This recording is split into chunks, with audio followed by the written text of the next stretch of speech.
রাগ কিন্তু খুব ভয়ঙ্কর। এই রাগের শারীরিক মানসিক অনেক ক্ষতি আছে। হার্ট অ্যাটাক করে অনেকে রাগে, স্ট্রোক করে ফেলে। রাগ হচ্ছে অনেকটা ঝড়ের মতো। কিসের মতো? ঝড় যেমনি একদিক থেকে এসে সব লন্ড ভন্ড করে দিয়ে অন্য দিক দিয়ে ছুটে চলে যায়, যখন ঝড়টা হয় তখনও তো টের পাওয়া যায় না। রাগও তেমন। যখন রাগটা আসে কি যে করে ফেলছি তখন বোঝা যায় না।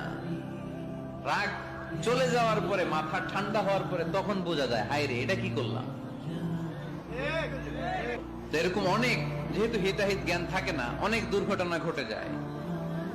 মারামারি হয়, সম্পর্কের অবনতি হয়, স্বামী স্ত্রীর সম্পর্কের বিচ্ছেদ ঘটে, বাবা ছেলের সাথে রাগ করে না, হাজবেন্ড ওয়াইফ ডিভোর্স পর্যন্ত গড়ায়, বন্ধু বন্ধু সম্পর্ক নষ্ট হয় এই রাগের কারণে। আল্লাহ রাসূল বললেন, কুস্তি করে যে অন্যকে শোয়ায় ফেলতে পারে সে শক্তিশালী নয়। রাগের সময় যেই ব্যক্তি নিজের উপর নিয়ন্ত্রণ রাখতে পারে আল্লাহর কাছে সেই হলো শক্তিশালী।